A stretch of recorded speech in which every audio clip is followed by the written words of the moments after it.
عمر نے ان سے حمام نے اور ان سے حضرت ابو ہریرہ رضی اللہ عنہ نے کہ نبی کریم صلی اللہ علیہ وسلم نے فرمایا، اللہ تعالیٰ نے آدم کو اپنی صورت پر بنایا، ان کی لمبائی 60 ہاتھ تھی۔ جب انہیں پیدا کر چکا تو فرمایا کہ جاؤ اور ان فرشتوں کو جو بیٹھے ہوئے ہیں سلام کرو اور سنو کہ تمہارے سلام کا کیا جواب دیتے ہیں، کیونکہ یہی تمہارا اور تمہاری اولاد کا سلام ہوگا۔ آدم علیہ السلام نے کہا السلام علیکم، فرشتوں نے جواب دیا السلام علیک ورحمۃ اللہ۔ انہوں نے آدم کے سلام پر ورحمۃ اللہ بڑھا دیا۔ پس جو شخص بھی جنت میں جائے گا حضرت آدم علیہ السلام کی صورت کے مطابق ہو کر جائے گا۔ اس کے بعد سے پھر خلقت کا قد و قامت کم ہوتا گیا، اب تک ایسا ہی ہوتا رہا۔ صحیح بخاری حدیث نمبر 6227۔ حضرت عبداللہ بن عباس رضی اللہ عنہ نے خبر دی، انہوں نے بیان کیا کہ رسول اللہ صلی اللہ علیہ وسلم نے حضرت فضل بن عباس رضی اللہ عنہ کو قربانی کے دن اپنی سواری پر اپنے پیچھے بٹھایا۔ وہ خوبصورت گورے مرد تھے۔ حضور اکرم صلی اللہ علیہ وسلم لوگوں کو مسائل بتانے کے لیے کھڑے ہو گئے۔ اسی دوران میں قبیلہ خشم کی ایک خوبصورت عورت بھی حضرت صلی اللہ علیہ وسلم سے مسئلہ پوچھنے آئی۔ فضل بھی اس عورت کو دیکھنے لگے، اس کا حسن و جمال ان کو بھلا معلوم ہوا۔ حضرت صلی اللہ علیہ وسلم نے مڑ کر دیکھا تو فضل اسے دیکھ رہے تھے۔ حضرت صلی اللہ علیہ وسلم نے اپنا ہاتھ پیچھے لے جا کر فضل کی ٹھوڑی پکڑی اور ان کا چہرہ دوسری طرف کر دیا۔ پھر اس عورت نے کہا یا رسول اللہ، حج کے بارے میں اللہ کا جو اپنے بندوں پر فریضہ ہے وہ میرے والد پر لاگو ہوتا ہے جو بہت بوڑھے ہو چکے ہیں اور سواری پر سیدھے نہیں بیٹھ سکتے۔ کیا اگر میں ان کی طرف سے حج کر لوں تو ان کا حج ادا ہو جائے گا؟ حضرت صلی اللہ علیہ وسلم نے فرمایا کہ ہاں ہو جائے گا۔ صحیح بخاری حدیث نمبر 6228۔ ابو سعید خدری رضی اللہ عنہ نے بیان کیا کہ نبی کریم صلی اللہ علیہ وسلم نے فرمایا راستوں پر بیٹھنے سے بچو۔ صحابہ رضی اللہ عنہم نے عرض کیا یا رسول اللہ، ہماری یہ مجلس تو بہت ضروری ہے، ہم وہیں روزمرہ گفتگو کیا کرتے ہیں۔ آپ نے فرمایا کہ اچھا، جب تم ان مجلسوں میں بیٹھنا ہی چاہتے ہو تو راستے کا حق ادا کیا کرو، یعنی راستے کو اس کا حق دو۔ صحابہ رضی اللہ عنہم نے عرض کیا راستے کا حق کیا ہے یا رسول اللہ؟ فرمایا غیر محرم عورتوں کو دیکھنے سے نظر نیچی رکھنا، راہگیروں کو نہ ستانا، سلام کا جواب دینا، بھلائی کا حکم دینا اور برائی سے روکنا۔ صحیح بخاری حدیث نمبر 6229۔ عبداللہ رضی اللہ عنہ نے بیان کیا کہ جب ہم ابتدائے اسلام میں نبی کریم صلی اللہ علیہ وسلم کے ساتھ نماز پڑھتے تو کہتے سلام ہو اللہ پر، اس کے بندوں کی طرف سے، سلام ہو جبریل پر، سلام ہو میکائیل پر، سلام ہو فلاں پر۔ پھر ایک مرتبہ جب حضرت صلی اللہ علیہ وسلم نماز سے فارغ ہوئے تو ہماری طرف متوجہ ہو کر فرمایا اللہ ہی سلام ہے، اس لیے جب تم میں سے کوئی نماز میں بیٹھے تو التحیات للہ والصلوات والطیبات والسلام علیکہ ایھا النبی ورحمۃ اللہ وبرکاتہ، السلام علینا وعلی عباد اللہ الصالحین پڑھا کرے، کیونکہ جب وہ یہ دعا پڑھے گا تو آسمان و زمین کے ہر صالح بندے کو اس کی یہ دعا پہنچے گی، اشہد ان لا الہ الا اللہ واشہد ان محمدًا عبدہ ورسولہ۔ اس کے بعد اسے اختیار ہے جو دعا چاہے پڑھے۔ صحیح بخاری حدیث نمبر 6230۔ معمر نے خبر دی، انہیں حمام بن منبع نے اور انہیں حضرت ابو ہریرہ رضی اللہ عنہ نے کہ نبی کریم صلی اللہ علیہ وسلم نے فرمایا چھوٹا بڑے کو سلام کرے، گزرنے والا بیٹھنے والے کو سلام کرے اور چھوٹی جماعت بڑی جماعت کو پہلے سلام کرے۔ صحیح بخاری حدیث نمبر 6231۔ حضرت ابو ہریرہ رضی اللہ عنہ نے بیان کیا کہ رسول اللہ صلی اللہ علیہ وسلم نے فرمایا سوار پیدل چلنے والے کو سلام کرے، پیدل چلنے والا بیٹھے ہوئے کو اور کم تعداد والے بڑی تعداد والوں کو۔ صحیح بخاری حدیث نمبر 6232۔ حضرت ابو ہریرہ رضی اللہ عنہ نے خبر دی کہ رسول اللہ صلی اللہ علیہ وسلم نے فرمایا سوار پیدل چلنے والے کو سلام کرے، پیدل چلنے والا بیٹھے ہوئے شخص کو اور چھوٹی جماعت پہلے بڑی جماعت کو سلام کرے۔ صحیح بخاری حدیث نمبر 6233۔ حضرت ابو ہریرہ رضی اللہ عنہ نے بیان کیا کہ رسول اللہ صلی اللہ علیہ وسلم نے فرمایا، چھوٹا بڑے کو سلام کرے، گزرنے والا بیٹھنے والے کو، اور کم تعداد والے بڑی تعداد والوں کو۔ صحیح بخاری حدیث نمبر 6234۔ براء بن عازب رضی اللہ عنہ نے بیان کیا کہ رسول اللہ صلی اللہ علیہ وسلم نے ہمیں 7 باتوں کا حکم دیا تھا: بیمار کی مزاج پرسی کرنے کا، جنازے کے پیچھے چلنے کا، چھینکنے والے کے جواب دینے کا، کمزور کی مدد کرنے کا، مظلوم کی مدد کرنے کا، افشا سلام، سلام کا جواب دینے اور بکثرت سلام کرنے کا، قسم حق کھانے والے کی قسم پوری کرنے کا، اور حضرت صلی اللہ علیہ وسلم نے چاندی کے برتن میں پینے سے منع فرمایا تھا اور سونے کی انگوٹھی پہننے سے ہمیں منع فرمایا تھا۔ میسر ریشم کی زین پر سوار ہونے سے، ریشم اور دیباج پہننے، قصی ریشمی کپڑا اور استبرق پہننے سے منع فرمایا تھا۔ صحیح بخاری حدیث نمبر 6235۔ یزید نے بیان کیا، ان سے ابو الخیر نے، ان سے عبداللہ بن عمرو رضی اللہ عنہ نے، کہ ایک صاحب نے نبی کریم صلی اللہ علیہ وسلم سے پوچھا، اسلام کی کون سی حالت افضل ہے؟ حضرت صلی اللہ علیہ وسلم نے فرمایا، یہ کہ مخلوق خدا کو کھانا کھلاؤ اور سلام کرو، اسے بھی جسے تم پہچانتے ہو اور اسے بھی جسے نہیں پہچانتے۔ صحیح بخاری حدیث نمبر 6236۔ ظاہری نے بیان کیا، ان سے عطا بن یزید لیثی نے اور ان سے ابو ایوب رضی اللہ عنہ نے، کہ نبی کریم صلی اللہ علیہ وسلم نے فرمایا، کسی مسلمان کے لیے جائز نہیں کہ وہ اپنے کسی مسلمان بھائی سے 3 دن سے زیادہ تعلق کاٹے، کہ جب وہ ملے تو یہ ایک طرف منہ پھیر لے اور دوسرا دوسری طرف، اور دونوں میں اچھا وہ ہے جو سلام پہلے کرے۔ اور سفیان نے کہا کہ انہوں نے یہ حدیث ظاہری سے 3 مرتبہ سنی ہے۔ صحیح بخاری حدیث نمبر 6237۔ انس بن مالک رضی اللہ عنہ نے خبر دی کہ جب رسول اللہ صلی اللہ علیہ وسلم مدینہ منورہ ہجرت کر کے تشریف لائے تو ان کی عمر 10 سال تھی۔ پھر میں نے حضرت صلی اللہ علیہ وسلم کی زندگی کے باقی 10 سالوں میں آپ صلی اللہ علیہ وسلم کی خدمت کی، اور میں پردے کے حکم کے متعلق سب سے زیادہ جانتا ہوں کہ کب نازل ہوا تھا۔ ابی بن کعب رضی اللہ عنہ مجھ سے اس کے بارے میں پوچھا کرتے تھے۔ پردے کے حکم کا نزول سب سے پہلے اس رات ہوا جس میں رسول اللہ صلی اللہ علیہ وسلم نے زینب بنت حجش رضی اللہ عنہا سے نکاح کے بعد ان کے ساتھ پہلی خلوت کی تھی۔ حضرت صلی اللہ علیہ وسلم ان کے دولہا تھے، اور آپ نے صحابہ رضی اللہ عنہم کو کھانے سے فارغ ہو کر سب لوگ چلے گئے، لیکن چند آدمی آپ کے پاس بیٹھے رہ گئے اور بہت دیر تک وہیں ٹھہرے رہے۔ حضرت صلی اللہ علیہ وسلم اٹھ کر باہر تشریف لے گئے، اور میں بھی حضرت صلی اللہ علیہ وسلم کے ساتھ چلا گیا تاکہ وہ لوگ بھی چلے جائیں۔ حضرت صلی اللہ علیہ وسلم چلتے رہے، اور میں بھی حضرت صلی اللہ علیہ وسلم کے ساتھ چلتا رہا، اور حضرت عائشہ رضی اللہ عنہا کے حجرے کی چوکھٹ تک پہنچے۔ حضرت صلی اللہ علیہ وسلم نے سمجھا کہ وہ لوگ اب چلے گئے ہیں، اس لیے واپس تشریف لائے، اور میں بھی حضرت صلی اللہ علیہ وسلم کے ساتھ واپس آیا۔ لیکن آپ جب زینب رضی اللہ عنہا کے حجرے میں داخل ہوئے تو وہ لوگ ابھی بیٹھے ہوئے تھے اور ابھی تک واپس نہیں گئے تھے۔ حضرت صلی اللہ علیہ وسلم دوبارہ وہاں سے لوٹ گئے، اور میں بھی آپ کے ساتھ لوٹ گیا۔ جب آپ عائشہ رضی اللہ عنہا کے حجرے کی چوکھٹ تک پہنچے تو آپ نے سمجھا کہ وہ لوگ نکل چکے ہوں گے۔ پھر آپ لوٹ کر آئے، اور میں بھی آپ کے ساتھ لوٹ آیا تو واقعی وہ لوگ جا چکے تھے۔ پھر پردے کی آیت نازل ہوئی، اور حضرت صلی اللہ علیہ وسلم نے میرے اور اپنے درمیان پردہ لٹکا لیا۔ صحیح بخاری حدیث نمبر 6238۔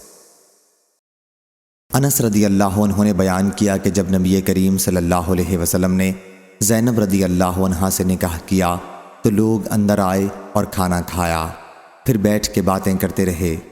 حضرت نبی کریم صلی اللہ علیہ وسلم کی زوجہ مطہرہ عائشہ رضی اللہ عنہا نے بیان کیا کہ عمر بن خطاب رضی اللہ عنہ حضرت صلی اللہ علیہ وسلم سے کہا کرتے تھے، کیا حضور صلی اللہ علیہ وسلم ازواج مطہرات کو پردہ کرائیں؟ بیان کیا کہ حضور نے ایسا نہیں کیا، اور ازواج مطہرات رفع حاجت کے لیے صرف رات ہی کے وقت نکلتی تھیں۔ اس وقت گھروں میں بیت الخلا نہیں تھے۔ ایک مرتبہ سودا بنت زمع رضی اللہ عنہا باہر گئی ہوئی تھیں، ان کا قد لمبا تھا۔ حضرت عمر بن خطاب رضی اللہ عنہ نے انہیں دیکھا۔ اس وقت وہ مجلس میں بیٹھے ہوئے تھے۔ انہوں نے کہا، سودا رضی اللہ عنہا، میں نے آپ کو پہچان لیا۔ یہ انہوں نے اس لیے کہا کیونکہ وہ پردے کے حکم کے نازل ہونے کے بڑے متمنی تھے۔ بیان کیا کہ پھر اللہ تعالیٰ نے پردے کی آیت نازل کی۔ صحیح بخاری حدیث نمبر 6240۔ علی بن عبداللہ نے بیان کیا، کہا ہم سے سفیان نے، ان سے زہری نے بیان کیا۔ سفیان نے کہا کہ میں نے یہ حدیث زہری سے سن کر اس طرح یاد کی ہے کہ جیسے تو اس وقت یہاں موجود ہو، اور ان سے سہل بن سعد نے کہ ایک شخص نے نبی کریم صلی اللہ علیہ وسلم کے کسی حجرے میں سوراخ سے دیکھا۔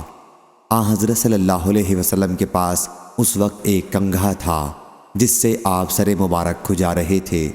حضرت صلی اللہ علیہ وسلم نے اس سے فرمایا کہ اگر مجھے معلوم ہوتا کہ تم جھانک رہے ہو تو یہ کنگھا تمہاری آنکھ میں چبو دیتا۔ اندر داخل ہونے سے پہلے اجازت مانگنا تو ہے ہی، اس لیے کہ اندر کی کوئی ذاتی چیز نہ دیکھی جائے۔ صحیح بخاری حدیث نمبر 6241۔ حماد بن زید نے بیان کیا، ان سے عبید اللہ بن ابی بکر نے اور ان سے انس بن مالک رضی اللہ عنہ نے کہ ایک صاحب نبی کریم صلی اللہ علیہ وسلم کے کسی حجرے میں جھانک کر دیکھنے لگے تو حضرت صلی اللہ علیہ وسلم ان کی طرف تیر کا پھل یا بہت سے پھل لے کر بڑھے، گویا میں حضرت صلی اللہ علیہ وسلم کو دیکھ رہا ہوں۔ ان صاحب کی طرف اس طرح چپکے چپکے تشریف لائے۔ صحیح بخاری حدیث نمبر 6242۔ ابن عباس رضی اللہ عنہ نے بیان کیا کہ ابو ہریرہ رضی اللہ عنہ کی حدیث سے زیادہ صغیرہ گناہوں سے مشابہ میں نے اور کوئی چیز نہیں دیکھی۔ حضرت ابو ہریرہ نے جو باتیں بیان کی ہیں وہ مراد ہیں۔ دوسری سند، مجھ سے محمود نے بیان کیا، کہا ہم کو عبد الرزاق نے خبر دی، کہا ہم کو معمر نے خبر دی، انہیں ابن طاؤس نے، انہیں ان کے والد نے، اور ان سے ابن عباس رضی اللہ عنہ نے کہ میں نے کوئی چیز صغیرہ گناہوں سے مشابہ اس حدیث کے مقابلے میں نہیں دیکھی جسے ابو ہریرہ رضی اللہ عنہ نے نبی کریم صلی اللہ علیہ وسلم سے نقل کیا ہے کہ اللہ تعالیٰ نے انسانوں کے معاملے میں زنا میں سے اس کا حصہ لکھ دیا ہے جس سے وہ لامحالہ دوچار ہوگا۔ بس آنکھ کا زنا دیکھنا ہے، زبان کا زنا بولنا ہے، دل کا زنا یہ ہے کہ وہ خواہش اور آرزو کرتا ہے، پھر شرمگاہ اس خواہش کو سچا کرتی ہے یا جھٹلا دیتی ہے۔ صحیح بخاری حدیث نمبر 6243۔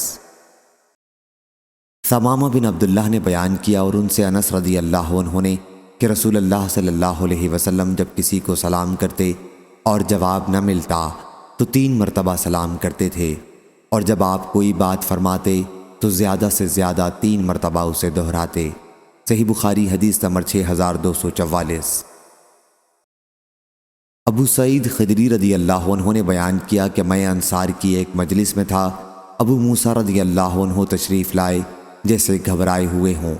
انہوں نے کہا کہ میں نے عمر رضی اللہ عنہ کے یہاں 3 مرتبہ اندر آنے کی اجازت چاہی، لیکن مجھے کوئی جواب نہیں ملا، اس لیے واپس چلا آیا۔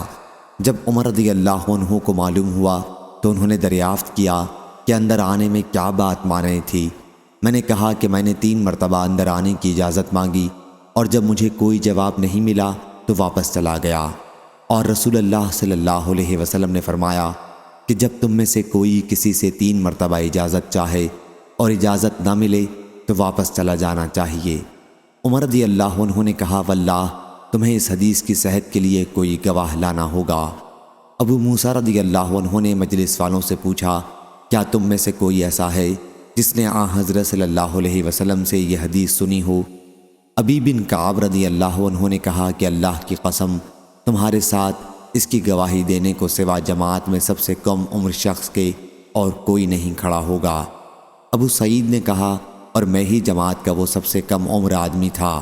میں ان کے ساتھ اٹھ کر گیا، اور ابن المبارک نے بیان کیا کہ مجھ کو سفیان بن عینہ نے خبر دی، کہا کہ مجھ سے یزید بن خصیفہ نے بیان کیا، انہوں نے بصر بن سعید سے کہا میں نے ابو سعید رضی اللہ عنہ سے سنا، پھر یہی حدیث نقل کی۔ صحیح بخاری حدیث نمبر 6245۔ حضرت ابو ہریرہ رضی اللہ عنہ نے بیان کیا کہ میں رسول اللہ صلی اللہ علیہ وسلم کے ساتھ آپ کے گھر میں داخل ہوا۔ حضرت صلی اللہ علیہ وسلم نے ایک بڑے پیالے میں دودھ پایا تو فرمایا، ابو ہریرہ اہل صفہ کے پاس جا اور انہیں میرے پاس بلا لا۔ میں ان کے پاس آیا اور انہیں بلا لایا۔ وہ آئے اور اندر آنے کی اجازت چاہی، پھر جب اجازت دی گئی تو داخل ہوئے۔ باب اور حدیث میں مطابقت ظاہر ہے۔ صحیح بخاری حدیث نمبر 6246۔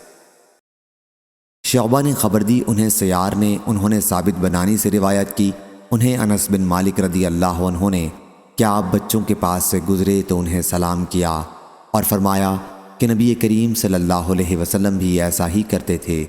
صحیح بخاری حدیث نمبر 6247۔ عبداللہ بن مسلمہ قامبی نے بیان کیا، کہا ہم سے ابن ابی حازم نے، ان سے ان کے والد نے اور ان سے سہل نے کہ ہم جمعے کے دن خوش ہوا کرتے تھے۔ میں نے عرض کی کس لیے؟ فرمایا کہ ہماری ایک بڑھیا تھیں جو مقام بضاعہ جایا کرتی تھیں۔ ابن سلمہ نے کہا کہ بضاعہ مدینہ منورہ کا کھجور کا ایک باغ تھا، پھر وہ وہاں سے چقندر لاتی تھیں اور اسے ہانڈی میں ڈالتی تھیں اور جو کہ کچھ دانے پیس کر اس میں ملاتی تھیں۔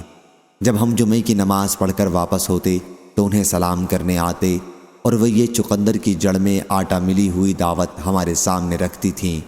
ہم اس وجہ سے جمعے کے دن خوش ہوا کرتے تھے اور قیلولہ یا دوپہر کا کھانا ہم جمعے کے بعد کرتے تھے۔ صحیح بخاری حدیث نمبر 6248۔ حضرت عائشہ رضی اللہ عنہا نے بیان کیا کہ رسول اللہ صلی اللہ علیہ وسلم نے فرمایا، اے عائشہ، یہ جبریل ہیں، تمہیں سلام کہتے ہیں۔ بیان کیا کہ میں نے عرض کیا، وعلیہ السلام ورحمۃ اللہ، آپ دیکھتے ہیں جو ہم نہیں دیکھ سکتے۔ ام المومنین رضی اللہ عنہا کا اشارہ حضرت صلی اللہ علیہ وسلم کی طرف تھا۔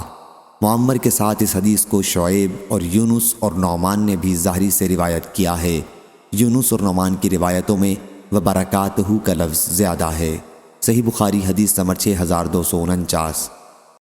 محمد بن منقدر نے کہا کہ میں نے حضرت جابر بن جابر رضی اللہ عنہ سے سنا، وہ بیان کرتے تھے کہ میں نبی کریم صلی اللہ علیہ وسلم کی خدمت میں اس قرض کے بارے میں حاضر ہوا جو میرے والد پر تھا۔ میں نے دروازہ کھٹکھٹایا، حضرت صلی اللہ علیہ وسلم نے دریافت فرمایا، کون ہیں؟ میں نے کہا میں۔ حضرت صلی اللہ علیہ وسلم نے فرمایا، میں جیسے آپ نے اس جواب کو ناپسند فرمایا۔ صحیح بخاری حدیث نمبر 6250۔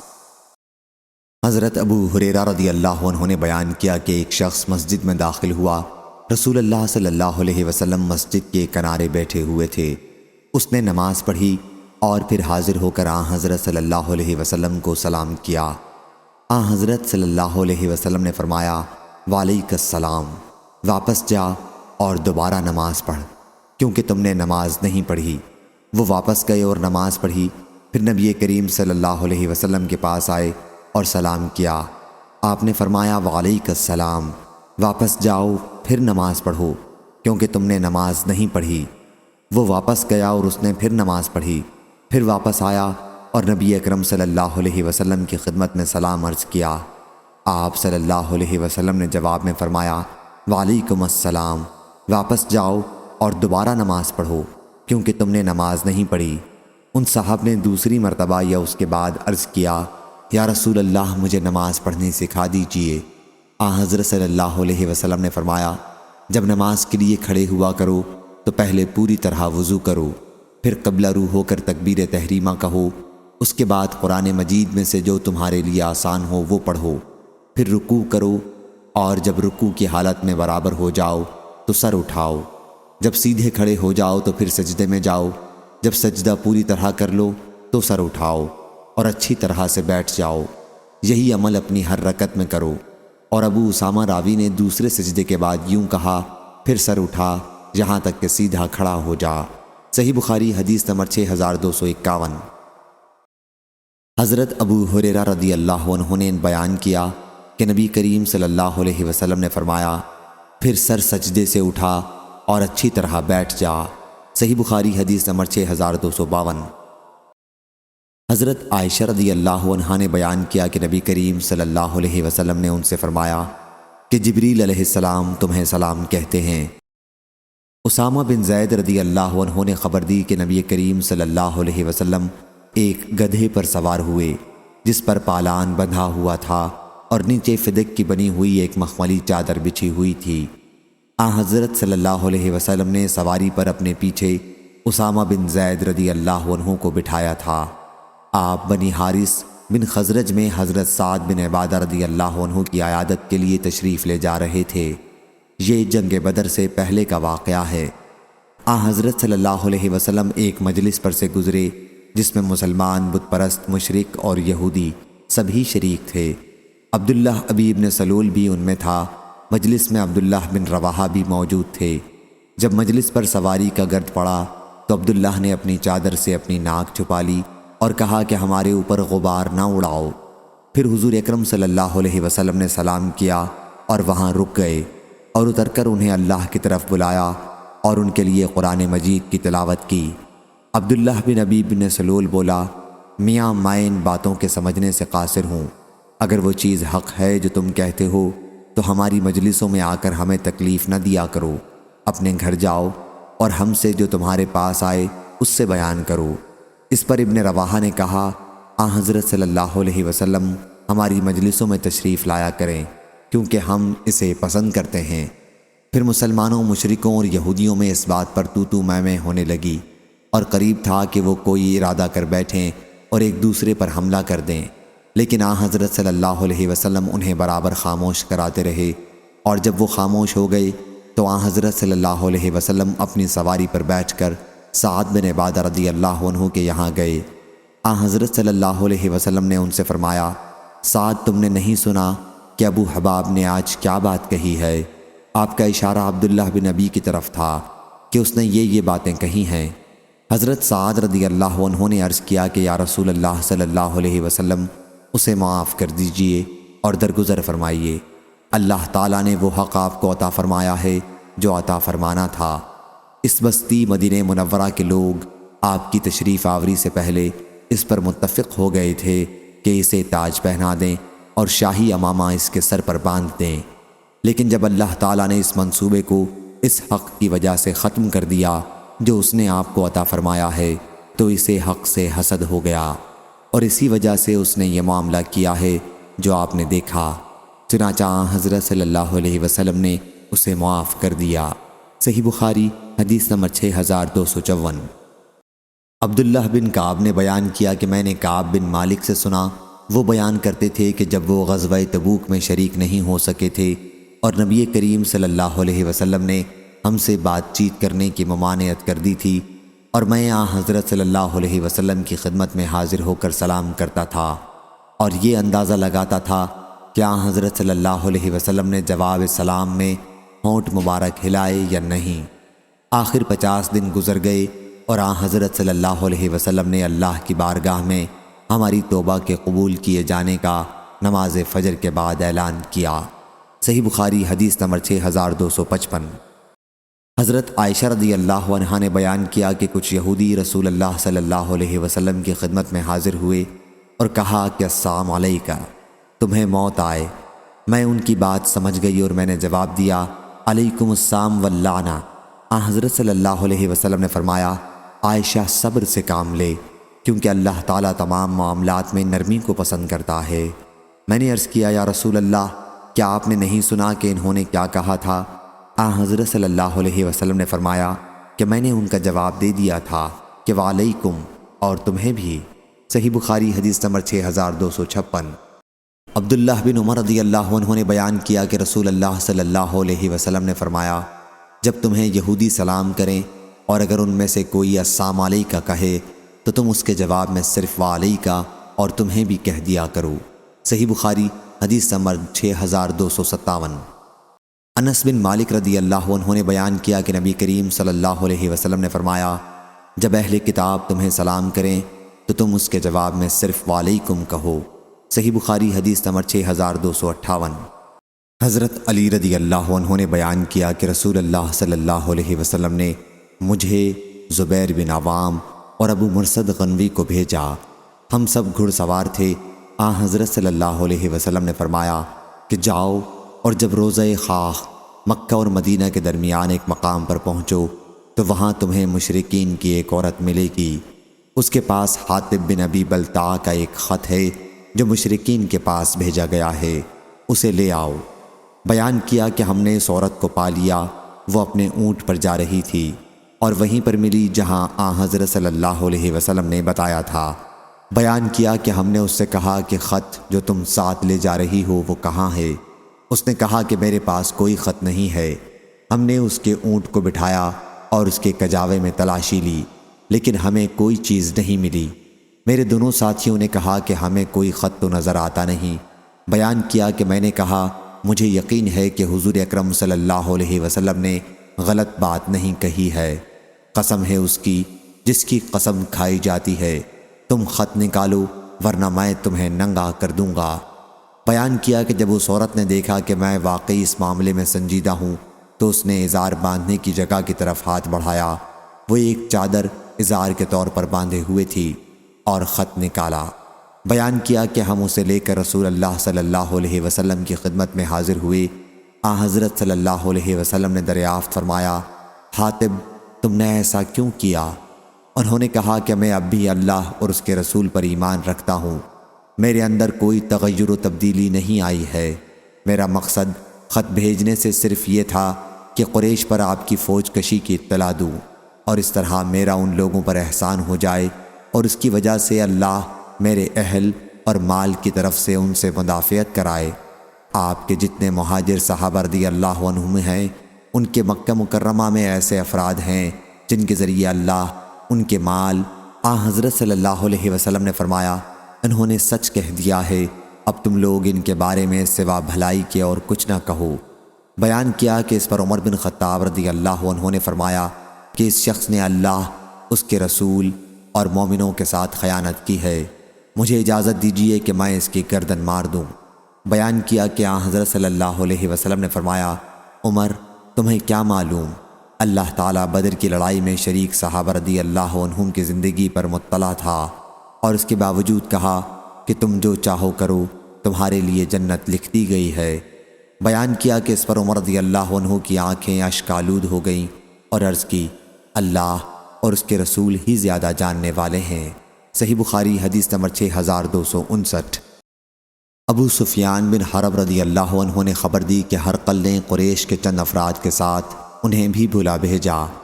یہ لوگ شام تجارت کی غرض سے گئے تھے۔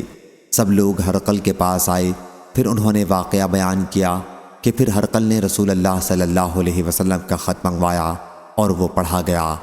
خط میں یہ لکھا ہوا تھا، بسم اللہ الرحمن الرحیم، محمد کی طرف سے جو اللہ کا بندہ اور اس کا رسول ہے صلی اللہ علیہ وسلم، ہرقل عظیم روم کی طرف سلام ہو ان پر جنہوں نے ہدایت کی اتباع کی، اما بعد۔ صحیح بخاری حدیث نمبر 6260۔ جعفر بن ربیع نے بیان کیا، ان سے عبد الرحمن بن ہرمز نے اور ان سے ابو ہریرہ رضی اللہ عنہ نے رسول اللہ صلی اللہ علیہ وسلم سے کیا حضرت صلی اللہ علیہ وسلم نے بنی اسرائیل کے ایک شخص کا ذکر کیا کہ انہوں نے لکڑی کا ایک لٹھا لیا اور اس میں سوراخ کر کے 1000 دینار اور خط رکھ دیا۔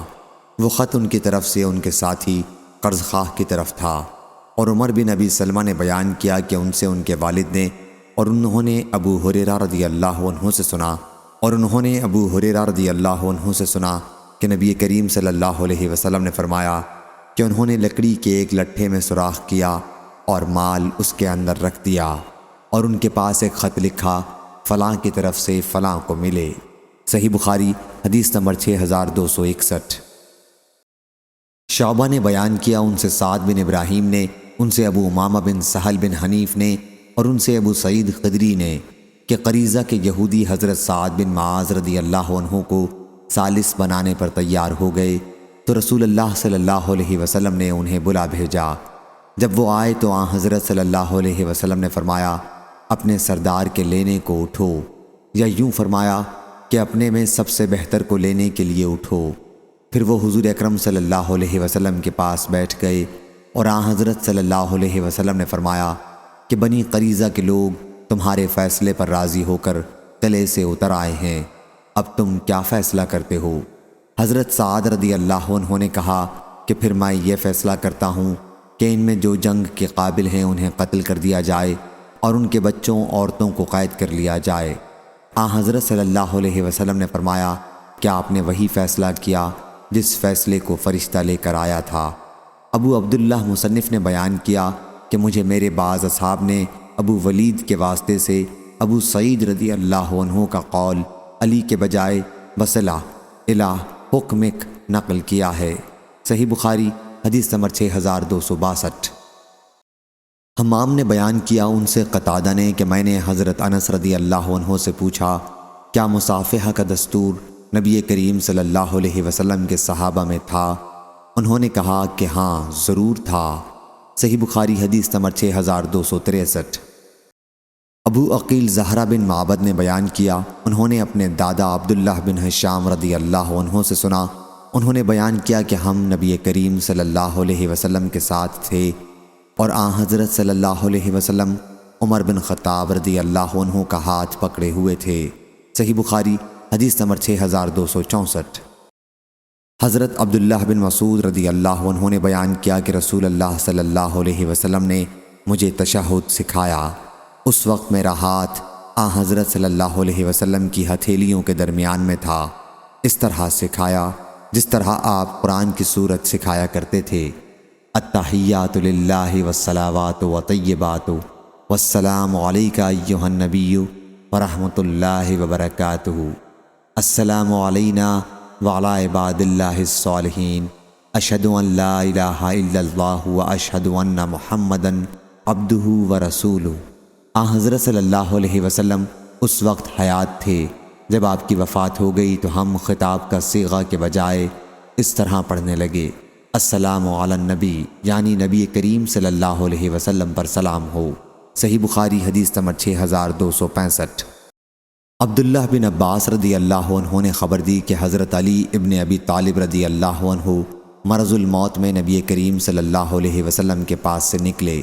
دوسری سند امام بخاری نے کہا اور ہم سے احمد بن صالح نے بیان کیا، کہا ہم سے عنبہ بن خالد نے بیان کیا، کہا ہم سے یونس بن یزید نے بیان کیا، ان سے ابن شہاب ظاہری نے بیان کیا، کہا مجھ کو عبداللہ بن کعب بن مالک نے خبر دی اور انہیں عبداللہ بن عباس رضی اللہ عنہ نے خبر دی کہ حضرت علی بن ابی طالب رضی اللہ عنہ نبی کریم صلی اللہ علیہ وسلم کے یہاں سے نکلے۔ یہ اس مرض کا واقعہ ہے جس میں آن حضرت صلی اللہ علیہ وسلم کی وفات ہوئی تھی۔ لوگوں نے پوچھا اے ابو الحسن، حضور اکرم صلی اللہ علیہ وسلم نے صبح کیسی گزاری ہے؟ انہوں نے کہا کہ بحمدللہ آپ کو سکون رہا ہے۔ پھر حضرت علی رضی اللہ عنہ کا ہاتھ حضرت عباس رضی اللہ عنہ نے پکڑ کر کہا کیا تم آن حضرت صلی اللہ علیہ وسلم کو دیکھتے نہیں ہو؟ واللہ 3 دن کے بعد تمہیں لاٹھی کا بندہ بننا پڑے گا۔ واللہ میں سمجھتا ہوں کہ اس مرض میں آپ وفات پا جائیں گے۔ میں بنی عبد المطلب کے چہروں پر موت کے آثار کو خوب پہچانتا ہوں، اس لیے ہمارے ساتھ تم آپ کے پاس چلو تاکہ پوچھا جائے کہ آن حضرت صلی اللہ علیہ وسلم کے بعد خلافت کس کے ہاتھ میں رہے گی۔ اگر وہ ہمیں لوگوں کو ملتی ہے تو ہمیں معلوم ہو جائے گا، اور اگر دوسروں کے پاس جائے گی تو ہم عرض کریں گے تاکہ آن حضرت صلی اللہ علیہ وسلم ہمارے بارے میں کچھ وصیت کر دیں۔ حضرت علی رضی اللہ عنہ نے کہا کہ واللہ اگر ہم نے آن حضرت صلی اللہ علیہ وسلم سے خلافت کی درخواست کی اور آن حضرت صلی اللہ علیہ وسلم نے انکار کر دیا تو پھر لوگ ہمیں کبھی نہیں دیں گے۔ میں تو آن حضرت صلی اللہ علیہ وسلم سے کبھی نہیں پوچھوں گا کہ آپ کے بعد کون خلیفہ ہو۔ صحیح بخاری حدیث نمبر 6266۔ معاذ رضی اللہ عنہ نے بیان کیا کہ میں رسول اللہ صلی اللہ علیہ وسلم کی سواری پر آن حضرت صلی اللہ علیہ وسلم کے پیچھے سوار تھا۔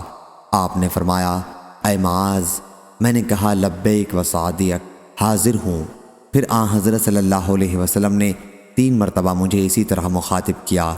اس کے بعد فرمایا تمہیں معلوم ہے کہ بندوں پر اللہ کا کیا حق ہے؟ پھر خود ہی جواب دیا کہ یہ کہ اسی کی عبادت کریں اور اس کے ساتھ کسی کو شریک نہ ٹھہرائیں۔ پھر آپ تھوڑی دیر چلتے رہے اور فرمایا اے معاذ، میں نے عرض کیا لبیک و سعدیک۔ فرمایا تمہیں معلوم ہے کہ جب وہ یہ کر لیں تو اللہ پر بندوں کا کیا حق ہے؟ یہ کہ انہیں عذاب نہ دے۔ ہم سے حدبہ بن خالد نے بیان کیا، کہا ہم سے حمام بن یحییٰ نے بیان کیا، کہا ہم سے قتادہ بن دعامہ نے بیان کیا، ان سے حضرت انس رضی اللہ عنہ نے اور ان سے حضرت معاذ رضی اللہ عنہ نے پھر وہی حدیث مذکورہ بالا بیان کی۔ صحیح بخاری حدیث نمبر 6267۔ زید بن وہب نے بیان کیا، کہا کہ واللہ ہم سے ابو ذر رضی اللہ عنہ نے مقام ربضہ میں بیان کیا کہ میں رسول اللہ صلی اللہ علیہ وسلم کے ساتھ رات کے وقت مدینہ منورہ کی کالی پتھروں والی زمین پر چل رہا تھا کہ احد پہاڑ دکھائی دیا۔ حضرت صلی اللہ علیہ وسلم نے فرمایا، اے ابو ذر، مجھے پسند نہیں کہ اگر احد پہاڑ کے برابر بھی میرے پاس سونا ہو اور مجھ پر ایک رات بھی اس طرح گزر جائے، یا 3 رات کہ اس میں سے 1 دینار بھی میرے پاس باقی بچے، سوائے اس کے جو میں قرض کی ادائیگی کے لیے محفوظ رکھ لوں، میں اس سارے سونے کو اللہ کی مخلوق میں اس طرح تقسیم کر دوں گا۔ ابو ذر رضی اللہ عنہ نے اس کی کیفیت ہمیں اپنے ہاتھ سے لپ بھر کر دکھائی۔ پھر حضرت صلی اللہ علیہ وسلم نے فرمایا، اے ابو ذر، میں نے عرض کیا لبیک و سعدیک یا رسول اللہ۔ حضرت صلی اللہ علیہ وسلم نے فرمایا، زیادہ جمع کرنے والے ہی ثواب کی حیثیت سے کم حاصل کرنے والے ہوں گے، سوائے اس کے جو اللہ کے بندوں پر مال اس طرح یعنی کثرت کے ساتھ خرچ کرے۔ پھر یہیں ٹھہرے رہو ابو ذر، یہاں سے اس وقت تک نہ ہٹنا جب تک میں واپس نہ آ جاؤں۔ پھر حضرت صلی اللہ علیہ وسلم تشریف لے گئے اور نظروں سے اوجھل ہو گئے۔ اس کے بعد میں نے آواز سنی اور مجھے خطرہ ہوا کہ کہیں حضور اکرم صلی اللہ علیہ وسلم کو کوئی پریشانی نہ پیش آ گئی ہو، اس لیے میں نے حضرت صلی اللہ علیہ وسلم کو دیکھنے کے لیے جانا چاہا، لیکن فوراً ہی حضور صلی اللہ علیہ وسلم کا یہ ارشاد یاد آیا کہ یہاں سے نہ ہٹنا۔ چنانچہ میں وہیں رک گیا۔ جب آپ تشریف لائے تو میں نے عرض کی، میں نے آواز سنی تھی اور مجھے خطرہ ہو گیا کہ کہیں آپ کو کوئی پریشانی نہ پیش آ جائے۔ پھر مجھے آپ کا ارشاد یاد آیا، اس لیے میں یہیں ٹھہر گیا۔ حضرت صلی اللہ علیہ وسلم نے فرمایا، یہ جبریل علیہ السلام تھے، میرے پاس آئے تھے اور مجھے خبر دی ہے کہ میری امت کا جو شخص بھی اس حال میں مرے گا کہ اللہ کے ساتھ کسی چیز کو شریک نہ ٹھہراتا ہو تو وہ جنت میں جائے گا۔ میں نے عرض کیا، یا رسول اللہ، اگر اس نے زنا اور چوری کی ہو؟ حضرت صلی اللہ علیہ وسلم نے فرمایا کہ ہاں، اگر اس نے زنا اور چوری بھی کی ہو۔ عامش نے بیان کیا کہ میں نے زید بن وہب سے کہا کہ مجھے معلوم ہوا ہے کہ اس حدیث کے راوی ابو درداء ہیں۔ حضرت زید نے فرمایا، میں گواہی دیتا ہوں کہ یہ حدیث مجھ سے ابو ذر نے مقام ربضہ میں بیان کی تھی۔ عامش نے بیان کیا کہ مجھ سے ابو صالح نے حدیث بیان کی اور ان سے ابو درداء رضی اللہ عنہ نے اسی طرح بیان کیا، اور ابو شہاب نے عامش سے بیان کیا۔ صحیح بخاری حدیث نمبر 6268۔ حضرت عبداللہ بن عمر رضی اللہ عنہ نے بیان کیا کہ نبی کریم صلی اللہ علیہ وسلم نے فرمایا، کوئی شخص کسی دوسرے شخص کو اس کے بیٹھنے کی جگہ سے نہ اٹھائے کہ خود وہاں بیٹھ جائے۔ صحیح بخاری حدیث نمبر 6269۔ سفیان ثوری نے بیان کیا، ان سے عبداللہ بن عمری نے، ان سے نافع اور ان سے حضرت عبداللہ بن عمر رضی اللہ عنہ نے کہ نبی کریم صلی اللہ علیہ وسلم نے اس سے منع فرمایا تھا کہ کسی شخص کو اس کی جگہ سے اٹھایا جائے تاکہ دوسرا اس کی جگہ بیٹھے، البتہ آنے والے کو مجلس میں جگہ دے دیا کرو اور فراخی کر دیا کرو۔ اور حضرت ابن عمر رضی اللہ عنہ ناپسند کرتے تھے کہ کوئی شخص مجلس میں سے کسی کو اٹھا کر خود اس کی جگہ بیٹھ جائے۔ صحیح بخاری حدیث نمبر 6270۔ انس بن مالک رضی اللہ عنہ نے بیان کیا کہ جب رسول اللہ صلی اللہ علیہ وسلم نے زینب بنت حجش رضی اللہ عنہا سے نکاح کیا تو لوگوں کو دعوت ولیمہ پر بلایا۔ لوگوں نے کھانا کھایا، پھر بیٹھ کر باتیں کرتے رہے۔ بیان کیا کہ پھر حضرت صلی اللہ علیہ وسلم نے ایسا کیا گویا آپ اٹھنا چاہتے ہیں، لیکن لوگ بے حد بیٹھے ہوئے تھے، پھر بھی کھڑے نہیں ہوئے۔ جب حضرت صلی اللہ علیہ وسلم نے یہ دیکھا تو آپ کھڑے ہو گئے۔ جب حضرت صلی اللہ علیہ وسلم کھڑے ہوئے تو آپ کے ساتھ اور بھی بہت سے صحابہ رضی اللہ عنہم کھڑے ہو گئے، لیکن 3 آدمی اب بھی باقی رہ گئے۔ اس کے بعد حضور اکرم صلی اللہ علیہ وسلم اندر جانے کے لیے تشریف لائے، لیکن وہ لوگ اب بھی بیٹھے ہوئے تھے۔ اس کے بعد وہ لوگ بھی چلے گئے۔ انس رضی اللہ عنہ نے بیان کیا کہ پھر میں آیا اور میں نے حضرت صلی اللہ علیہ وسلم کو اطلاع دی کہ وہ 3 آدمی بھی جا چکے ہیں۔ حضرت صلی اللہ علیہ وسلم تشریف لائے اور اندر داخل ہو گئے۔ میں نے بھی اندر جانا چاہا، لیکن حضرت صلی اللہ علیہ وسلم نے میرے اور اپنے درمیان پردہ ڈال لیا۔ اور اللہ تعالیٰ نے یہ آیت نازل کی، اے ایمان والو، نبی کے گھر میں اس وقت تک داخل نہ ہو جب تک تمہیں اجازت نہ دی جائے۔ ارشاد ہوا، ان ذالکم کان عند اللہ عظیما۔ صحیح بخاری حدیث نمبر 6271۔ حضرت ابن عمر رضی اللہ عنہ نے بیان کیا کہ میں نے رسول اللہ صلی اللہ علیہ وسلم کو صحن کعبہ میں دیکھا کہ آپ سرین پر بیٹھے ہوئے دونوں رانے شکم مبارک سے ملائے ہوئے ہاتھوں سے پنڈلی پکڑے ہوئے بیٹھے تھے۔ صحیح بخاری حدیث نمبر 6272۔ سعید بن ایاس جریری نے بیان کیا، ان سے عبد الرحمن بن ابی بکرہ نے اور ان سے ان کے باپ نے بیان کیا کہ رسول اللہ صلی اللہ علیہ وسلم نے فرمایا، کیا میں تمہیں سب سے بڑے گناہ کی خبر نہ دوں؟ صحابہ رضی اللہ عنہم نے عرض کیا، کیوں نہیں یا رسول اللہ؟ حضرت صلی اللہ علیہ وسلم نے فرمایا کہ اللہ کے ساتھ شرک کرنا اور والدین کی نافرمانی کرنا۔ صحیح بخاری حدیث نمبر 6273۔ مسدد نے بیان کیا، کہا ہم سے بشر بن مفضل نے اسی طرح بیان کیا اور یہ بھی بیان کیا کہ حضرت صلی اللہ علیہ وسلم ٹیک لگائے ہوئے تھے، پھر آپ سیدھے بیٹھ گئے اور فرمایا، ہاں اور جھوٹی بات بھی۔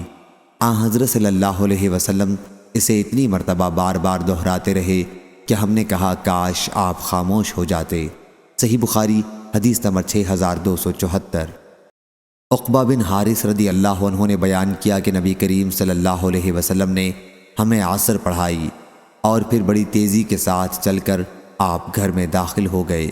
صحیح بخاری حدیث نمبر 6275۔ حضرت عائشہ رضی اللہ عنہا نے بیان کیا کہ رسول اللہ صلی اللہ علیہ وسلم تخت کے وسط میں نماز پڑھتے تھے اور میں حضرت صلی اللہ علیہ وسلم اور قبلے کے درمیان لیٹی رہتی تھی۔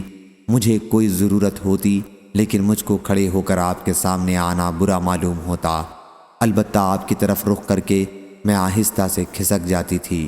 صحیح بخاری حدیث نمبر 6276۔ خالد نے بیان کیا، دوسری سند حضرت امام بخاری رحمہ اللہ نے کہا اور مجھ سے عبداللہ بن محمد مسندی نے بیان کیا، کہا ہم سے عمر بن عون نے بیان کیا، ان سے خالد بن عبداللہ طحان نے بیان کیا، ان سے خالد حذائی نے، ان سے ابو قلابہ نے بیان کیا، کہا کہ مجھے ابو ملیح عامر بن زید نے خبر دی، انہوں نے ابو قلابہ کو خطاب کر کے کہا کہ میں تمہارے والد زید کے ساتھ حضرت عبداللہ بن عمر رضی اللہ عنہ کی خدمت میں حاضر ہوا۔ انہوں نے ہم سے بیان کیا کہ نبی کریم صلی اللہ علیہ وسلم سے میرے روزے کا ذکر کیا گیا۔ حضرت صلی اللہ علیہ وسلم میرے یہاں تشریف لائے، میں نے آپ کے لیے چمڑے کا ایک گدا جس میں کھجور کی چھال بھری ہوئی تھی بچھا دیا۔ حضرت صلی اللہ علیہ وسلم زمین پر بیٹھے اور گدا میرے اور حضرت صلی اللہ علیہ وسلم کے درمیان ویسا ہی پڑا رہا۔ پھر حضرت صلی اللہ علیہ وسلم نے مجھ سے فرمایا، کیا تمہارے لیے ہر مہینے میں 3 دن کے روزے کافی نہیں؟ میں نے عرض کیا، یا رسول اللہ صلی اللہ علیہ وسلم۔ حضرت صلی اللہ علیہ وسلم نے فرمایا، پھر 5 دن رکھا کر۔ میں نے عرض کیا، یا رسول اللہ صلی اللہ علیہ وسلم۔ فرمایا 7 دن۔ میں نے عرض کیا، یا رسول اللہ صلی اللہ علیہ وسلم۔ فرمایا 9 دن۔ میں نے عرض کیا، یا رسول اللہ۔ فرمایا 11 دن۔ میں نے عرض کیا، یا رسول اللہ صلی اللہ علیہ وسلم۔ فرمایا حضرت داؤد علیہ السلام کے روزے سے زیادہ کوئی روزہ نہیں ہے۔ زندگی کے نصف ایام 1 دن کا روزہ اور 1 دن بغیر روزے کے رہنا۔ صحیح بخاری حدیث نمبر 6277۔ ابراہیم نے بیان کیا کہ علقمہ ملک شام گئے اور مسجد میں جا کر 2 رکعت نماز پڑھی، پھر یہ دعا کی، اے اللہ مجھے ایک ہم نشین عطا فرما۔ چنانچہ وہ ابو درداء رضی اللہ عنہ کی مجلس میں جا بیٹھے۔ ابو درداء نے دریافت کیا، تمہارا تعلق کہاں سے ہے؟ کہا کہ اہل کوفہ سے۔ پوچھا، کیا تمہارے یہاں نفاق اور منافقین کے بھیدوں کے جاننے والے وہ صحابی نہیں ہیں جن کے سوا کوئی اور ان سے واقف نہیں ہے؟ ان کا اشارہ حذیفہ رضی اللہ عنہ کی طرف تھا۔ کیا تمہارے یہاں وہ نہیں ہیں؟ یا یوں کہا کہ تمہارے وہ جنہیں اللہ تعالیٰ نے اپنے رسول اللہ صلی اللہ علیہ وسلم کی زبانی شیطان سے پناہ دی تھی؟ اشارہ عمار رضی اللہ عنہ کی طرف تھا۔ کیا تمہارے یہاں مسواک اور گدے والے نہیں ہیں؟ ان کا اشارہ ابن مسعود رضی اللہ عنہ کی طرف تھا۔ عبداللہ بن مسعود رضی اللہ عنہ سورہ واللیل اذا یغشی کس طرح پڑھتے تھے؟ علقمہ رضی اللہ عنہ نے کہا کہ وہ والذکر والانثیٰ پڑھتے تھے۔ ابو درداء نے اس پر کہا کہ یہ لوگ کوفہ والے اپنے مسلسل عمل سے قریب تھا کہ مجھے شبہ میں ڈال دیتے، حالانکہ میں نے نبی کریم صلی اللہ علیہ وسلم سے خود اسے سنا تھا۔ صحیح بخاری حدیث نمبر 6278۔ حضرت سہل بن سعد سعدی رضی اللہ عنہ نے بیان کیا کہ ہم کھانا اور قیلولہ نماز جمعہ کے بعد کیا کرتے تھے۔ صحیح بخاری حدیث نمبر 6279۔ حضرت سہل بن سعد سعدی رضی اللہ عنہ نے بیان کیا کہ حضرت علی رضی اللہ عنہ کو کوئی نام ابو تراب سے زیادہ محبوب نہیں تھا۔ جب ان کو اس نام سے بلایا جاتا تو وہ خوش ہوتے تھے۔ ایک مرتبہ رسول اللہ صلی اللہ علیہ وسلم حضرت فاطمہ علیہ السلام کے گھر تشریف لائے تو حضرت علی رضی اللہ عنہ کو گھر میں نہیں پایا تو فرمایا کہ بیٹی تمہارے چچا کے لڑکے اور شوہر کہاں گئے ہیں؟ انہوں نے کہا میرے اور ان کے درمیان کچھ تلخ کلامی ہو گئی تھی، وہ مجھ پر غصہ ہو کر باہر چلے گئے اور میرے یہاں گھر میں قیلولہ نہیں کیا۔ حضرت صلی اللہ علیہ وسلم نے ایک شخص سے کہا کہ دیکھو وہ کہاں ہیں؟ وہ صحابی واپس آئے اور عرض کیا یا رسول اللہ وہ تو مسجد میں سوئے ہوئے ہیں۔ حضرت صلی اللہ علیہ وسلم مسجد میں تشریف لائے تو حضرت علی رضی اللہ عنہ لیٹے ہوئے تھے اور چادر آپ کے پہلو سے گر گئی تھی اور گرد آلود ہو گئی تھی۔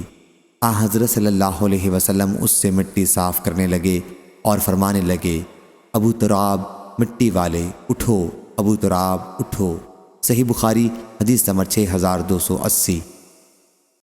قتیبہ بن سعید نے بیان کیا، کہا ہم سے محمد بن عبداللہ انصاری نے کہا کہ مجھ سے میرے والد نے، ان سے ثمامہ نے اور ان سے انس رضی اللہ عنہ نے کہ ان کی والدہ ام سلیم نبی کریم صلی اللہ علیہ وسلم کے لیے چمڑے کا فرش بچھا دیتی تھیں اور حضرت صلی اللہ علیہ وسلم ان کے یہاں اسی پر قیلولہ کر لیتے تھے۔ بیان کیا ہے پھر جب حضرت صلی اللہ علیہ وسلم سو گئے اور بیدار ہوئے تو ام سلیم رضی اللہ عنہا نے حضرت صلی اللہ علیہ وسلم کا پسینہ اور جھڑے ہوئے آپ کے بال لے لیے اور پسینے کو ایک شیشی میں جمع کیا، پھر سک ایک خوشبو میں اسے ملا لیا۔ بیان کیا کہ پھر جب انس بن مالک رضی اللہ عنہ کی وفات کا وقت قریب ہوا تو انہوں نے وصیت کی کہ اس سک جس میں حضرت صلی اللہ علیہ وسلم کا پسینہ ملا ہوا تھا میں سے ان کے حنوط میں ملا دیا جائے۔ بیان کیا ہے کہ پھر ان کے حنوط میں اسے ملایا گیا۔ صحیح بخاری حدیث نمبر 6281۔ حضرت ابو سعید خدری رضی اللہ عنہ نے بیان کیا کہ نبی کریم صلی اللہ علیہ وسلم نے 2 طرح کے پہناوے سے اور 2 طرح کی خرید و فروخت سے منع فرمایا تھا، اشتمال سما اور ایک کپڑے میں اس طرح احتبا کرنے سے کہ انسان کی شرمگاہ پر کوئی چیز نہ ہو، اور ملامست اور منابذت سے۔ اس روایت کے مطابق معمر محمد بن ابی حفصہ اور عبداللہ بن بدیل نے زہری سے کی ہے۔ صحیح بخاری حدیث نمبر 6284۔ زہری نے بیان کیا، کہا کہ مجھے عباد بن تمیم نے خبر دی، ان سے ان کے چچا نے بیان کیا کہ میں نے رسول اللہ صلی اللہ علیہ وسلم کو مسجد میں چت لیٹے دیکھا، آپ ایک پاؤں دوسرے پر رکھے ہوئے تھے۔ صحیح بخاری حدیث نمبر 6287۔ امام مالک نے بیان کیا، ان سے نافع نے اور ان سے حضرت عبداللہ رضی اللہ عنہ نے کہ رسول اللہ صلی اللہ علیہ وسلم نے فرمایا جب 3 آدمی ساتھ ہوں تو تیسرے ساتھی کو چھوڑ کر 2 آپس میں کانا پھوسی نہ کریں۔ صحیح بخاری حدیث نمبر 6288۔ معتمر بن سلیمان نے بیان کیا، کہا کہ میں نے اپنے والد سے سنا کہ میں نے حضرت انس بن مالک رضی اللہ عنہ سے سنا کہ رسول اللہ صلی اللہ علیہ وسلم نے مجھ سے ایک راز کی بات کہی تھی اور میں نے وہ راز کسی کو نہیں بتایا۔ ان کی والدہ حضرت ام سلیم رضی اللہ عنہا نے بھی مجھ سے اس کے متعلق پوچھا لیکن میں نے انہیں بھی نہیں بتایا۔ صحیح بخاری حدیث نمبر 6289۔ حضرت عبداللہ بن مسعود رضی اللہ عنہ نے بیان کیا کہ نبی کریم صلی اللہ علیہ وسلم نے فرمایا جب تم 3 آدمی ہو تو تیسرے ساتھی کو چھوڑ کر تم آپس میں کانا پھونسی نہ کیا کرو، اس لیے لوگوں کو رنج ہوگا، البتہ اگر دوسرے آدمی بھی ہوں تو مضائقہ نہیں۔ صحیح بخاری حدیث نمبر 6290۔ عبدان نے بیان کیا، ان سے ابو حمزہ محمد بن میمون نے، ان سے عامش نے، ان سے شقیق نے اور ان سے عبداللہ بن مسعود رضی اللہ عنہ نے کہ نبی کریم صلی اللہ علیہ وسلم نے ایک مرتبہ کچھ مال تقسیم فرمایا، اس پر انصار کے ایک شخص نے کہا کہ یہ ایسی تقسیم ہے جس سے اللہ کی خوشنودی مقصود نہ تھی۔ میں نے کہا کہ ہاں، اللہ کی قسم میں حضور اکرم صلی اللہ علیہ وسلم کی خدمت میں جاؤں گا۔ چنانچہ میں گیا۔ حضرت صلی اللہ علیہ وسلم اس وقت مجلس میں بیٹھے ہوئے تھے۔ میں نے حضرت صلی اللہ علیہ وسلم کے کان میں چپکے سے یہ بات کہی تو آپ غصہ ہو گئے اور آپ کا چہرہ سرخ ہو گیا۔ پھر آپ نے فرمایا کہ موسیٰ پر اللہ کی رحمت ہو، انہیں اس سے بھی زیادہ تکلیف پہنچائی گئی لیکن انہوں نے صبر کیا، بس میں بھی صبر کروں گا۔ صحیح بخاری حدیث نمبر 6291۔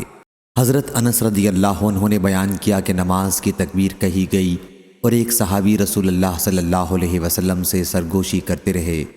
پھر وہ دیر تک سرگوشی کرتے رہے یہاں تک کہ آپ کے صحابہ رضی اللہ عنہم سونے لگے۔